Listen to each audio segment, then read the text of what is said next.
Prominent Western philosophers have given lasting contributions to the subject matter. Socrates developed his famous dialectical method, Plato talked about diverse education, and Aristotle saw education as a moral training. Rousseau, on the other hand, went against prevalent currents to argue that the true nature of education can be found in free pursuit of knowledge without social corruption.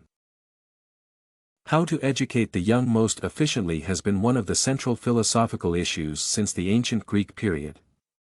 Virtually every famous philosopher in the Western tradition has held a view on education and argued for it in his writings. However, final solutions to key issues have not been reached.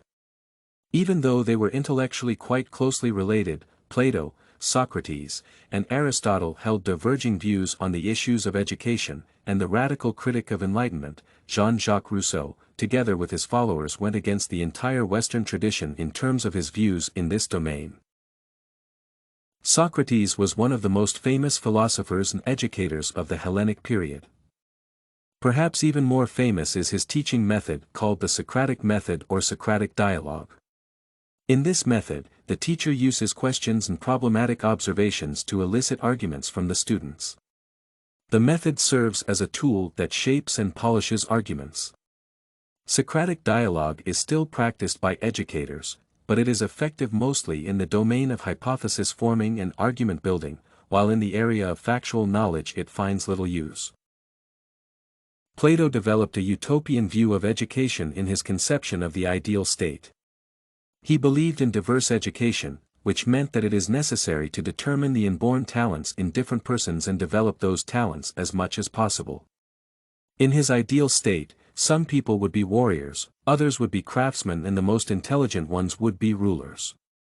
The height of human achievement is the ruler mentality equipped with knowledge of art, history, philosophy, and mathematics.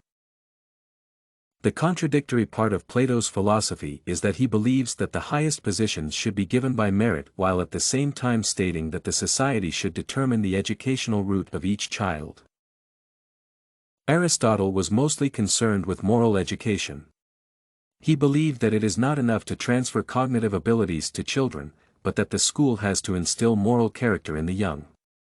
In line with his theory of morality as a habit, he saw moral education as a moral habit formation or a process similar to training. The right to question moral assumptions comes only after the person has already completed the necessary moral training and achieved the moral character.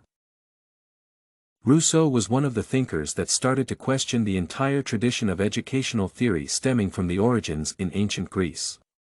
Because he viewed society as a corruptive force, his position was that the social environment should work as a facilitating factor in the learning process while avoiding all negative, corruptive influences.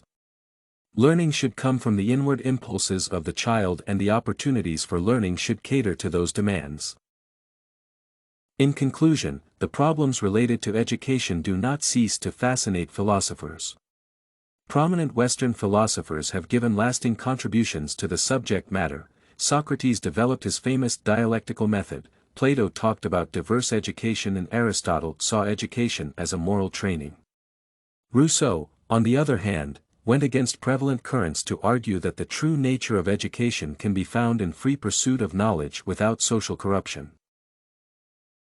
You can find this and many other essay samples on our website, studycorgi.com.